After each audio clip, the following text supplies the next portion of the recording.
Hey everybody, we are going to be moving on to the next lesson, which is Chapter 7, Unit 2, or excuse me, Section 2. This is Unit 8. I know it gets a little confusing with the numbers, but really what we're doing is we're just moving on to our 8th unit, which is Chapter 7. If you think about it that way, it might be a little easier. This is cube roots, and it's going to be a lot like square roots. I'm trying out a new mic. Hopefully it's a little better audio quality, by the way. I know the last one was not so great, but yeah, we'll get started on this. We'll be doing our cube roots, and there are some distinct differences. If you think about a square, and we talked about this in my class, depending on what day you watched this a couple days ago, but if you have a square and you have the area of 64, for example, you know that all the sides are equal, right? Because it's a square. That's the definition of a square. Right angles, all the sides are equal. You can figure out pretty easily what each side length is. To do that, you just take the square root of 64. The reason why that's the case is because the area of a square equals the length of the square, side length, squared. Okay? The side length squared. That little swirly thing I made is supposed to be an L. I don't know why they rate those when they talk about side lengths and not just use a regular L. It's probably because regular L's look like ones. They use a little cursive L. Okay, so area equals side length squared. Okay, so to solve for the side length, if I know the area is 64 equals L squared, to solve for L, I'll just take the square root. Square root of 64 is 8. So the side length would be 8. Okay, so that's how you find the square root. You would know that this couldn't be negative 8 because distance can't be negative. Okay, but it has to be positive 8. Okay, so cubes are going to be a little different. So square root, we're looking at squares. Cube root, we're going to be looking at a cube. Okay, so if you have a three-dimensional cube, all the side lengths are the same. Every side length is equal. There's all right angles. And let's say for the cube, we have a volume of 27. If you remember, the volume equals the side length cubed, or side length times itself 3 times. That's what cubed means.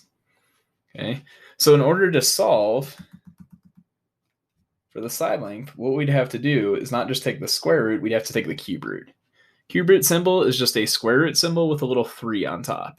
If you don't have any number there, you're assuming that it's just a square root. If you do have a number, it's going to make it a cube root. So what we'll do is we'll look over at this chart on the left, and we're just going to fill this out the same exact way we filled it out for square roots. And hopefully after we fill this chart out, you guys will be able to see what the cube root is, and we'll be able to figure out what the side lengths of this cube are.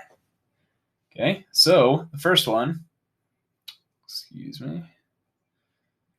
first one would just be 1 times 1 times 1, which would just be 1. Okay, 2 times 2 times 2. 2 times 2 is 4. 4 times 2 is 8, so 8. 3 times 3 times 3. 3 times 3 is 9. 9 times 3 is 27. Oh, crazy. That's the number we had for volume. So if you take the cube root of both sides right here, okay, and this volume, if we replace this with what it actually was, which was 27, we would get 3 equals their side length. Okay, so each of these side lengths would be 3. Okay, moving on though. 4 times 4 times 4. Okay, 16 times 4 would be 64. 5 times 5 times 5. 5 times 5 is 25. Times 5 more is 125. I want you guys to pause the video and try to figure out the rest by yourself. Use a calculator if you need one. I'm definitely going to be using one for this because after 5, it gets a little harder.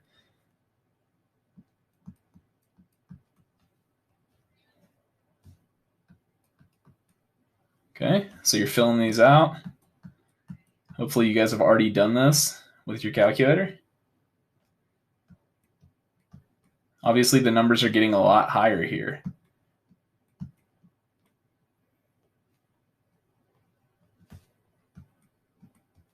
Okay, 9 times 9 times 9. 729. Oops. 729, not 726.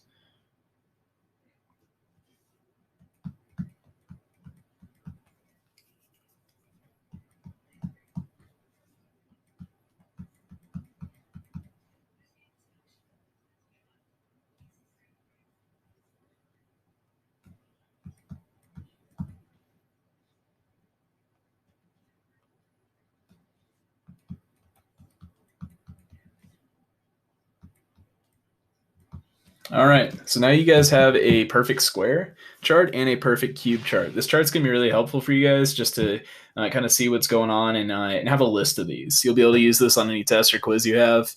For my class, you'll have to check with Mr. Moore about his class for that.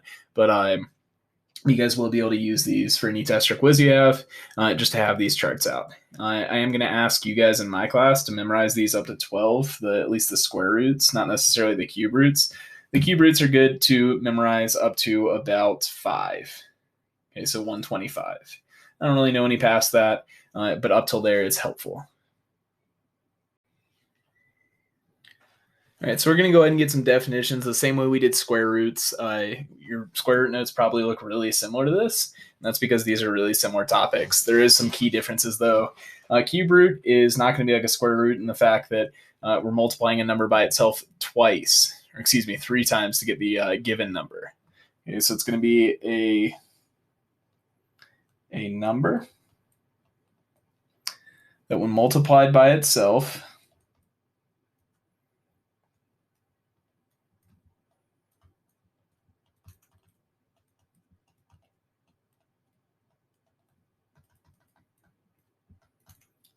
three times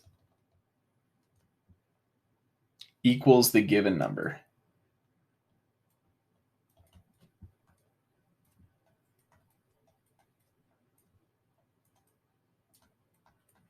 Okay, a number that when multiplied by itself 3 times equals the given number.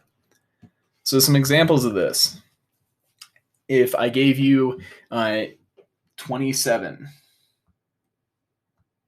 and asked you to take the cube root of it, you could look on that chart and tell me that it's 3. Okay, because 3 times 3 times 3 equals 27. If I asked you for the cube root of x to the third, it would just be x, because x times x times x gives you x to the third. Here's where the big difference comes in. Obviously, the whole multiplying itself by like 3 times, all that is a difference. But I think the biggest difference about square roots and cube roots is every positive number of a cube root has a positive cube root. Okay, every positive number has a positive cube root. No exceptions with that. But every negative number has a negative cube root. Okay, don't write this next part down. I'll tell you when to start writing again. But the reason why square roots are different is because a negative times a negative, we square -3. We're always going to get 9. So the square root of 9 can equal positive or -3. A cube root, if we do -3 times -3, we get +9. Times another negative would give us -27. Okay, so the square root of +27 can't be -3, because -3 times itself 3 times is a negative number. Anytime you do a negative times a negative, it equals a positive, right? So square roots, they have negative answers or positive answers. A negative times a negative times a negative. Okay, I'll put some parentheses to make this a little easier. A negative times a negative will be a positive. A positive times a negative equals a negative. So 3 negatives multiplied by each other is always going to give you a negative number. That's why this rule exists. Okay, 3 positive numbers, obviously, multiplied by each other would just be a positive. Okay, the whole negative thing is a deal there. Okay, go ahead and write this down. So what we'll do is we'll do 64, positive 64. Okay, the cube root of positive 64 would just be positive 4, because 4 times 4 times 4 equals 64. If we did the cube root of negative 64, make sure you have that cube root up there, the 3, and it'll be negative 4. Okay, so that's the big difference with these, besides the fact that you're multiplying it 3 times instead of just 2. A perfect cube is going to be the product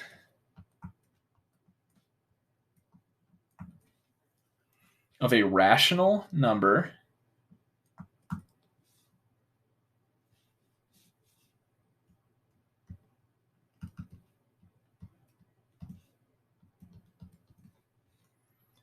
multiplied by itself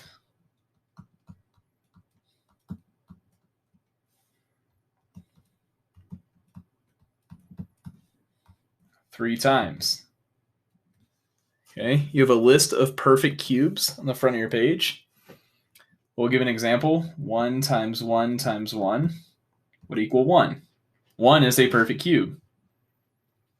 Negative 5 times negative 5 times negative 5 equals negative 125. Negative 125 is a perfect cube. 2 times 2 times 2 is 8, which is a perfect cube. Okay. 6 times 6 times 6. I have to pull my calculator out for this one. Let's do negative 6 times negative 6 times negative 6 would equal negative 216. Perfect cube. All of these are perfect cubes. 1, negative 125, 8, negative 216. If there's a positive version of the number, positive perfect cube, the negative of that number will also be a perfect cube. So negative 8 would be 1, negative 1 would be 1, positive 125, positive 216. Okay. Next thing we're looking at is cubing a number and finding a cube root are inverse operations. So you did this with square roots already. It's pretty similar with cube roots. You can use it to solve or evaluate expressions, solve equations. We talked about that at the very beginning when we did the actual cube. But here's some examples. We'll go through a couple. I'll ask you guys to do some. Cube root of 8. All you're going to have to do is look at your chart. Know that 2 times 2 times 2 is 8. There you go. Cube root of 8 is 2. The cube root of 3. Okay, what times itself 3 times? 3 times would give you the cube root of 1. So the cube root of 1 means what number times itself 3 times would give you 1. The answer, of course, is 1. 1 times 1 times 1 is 1. When we get to the negatives, that's where it gets a little trickier because you don't have negatives on the front. Remember, it's the same thing. The number would just be negative. So what times itself 3 times would give you negative 27. The answer is negative 3. Okay. Now, when we do cube roots of fractions, this is where it gets a little funky. What you can actually do is take the cube root of the top number, 27, and the cube root of the bottom number, 125. If you do that, you'll end up with 3/5. All right, rewrite that a little bit. 3/5. Cube root of 27 is 3. Cube root of 125 is 5. Okay. If you look on your calculator, there is a button that looks something like this. You're going to have to look pretty close on there. Ask your teacher where it is, because it is kind of hard to find sometimes. But if you find that button, and it might have the X and Y switched around, then what you can do is you can actually enter in, so like 15.625, you can enter that number in, press that button, press 3, and equals, and it'll give you your answer. So you would enter in 15.625, press this button, then press 3, and then equals, and it'll give you your answer. If you're using an iPhone for a calculator, straight up and down, like how you'd normally hold it, isn't going to have that button. It's not going to have a square root button. It'll just have your 4 regular functions, percentage, clear, decimal, all that stuff. If you turn your iPhone sideways, like you're watching a YouTube video or something like that, you're going to have a ton of buttons pop up. In the very middle row, 3 in, there is a button that looks like this. And that button will actually give you cube roots. So you can use that button to get you the cube root. And if you're doing this at home or something like that, using your phone, you can use that. Okay, so press that button, enter in 15.625, press that button, and you actually get 2.5. So 2.5 times itself, okay, so 2.5 times 2.5 gives you 6.25. 6.25 times 2.5 is 15.625. So all you have to do is just put this into your phone or calculator, put it in your calculator, and then press the cube root button and you'll get the answer. Same thing with our next one.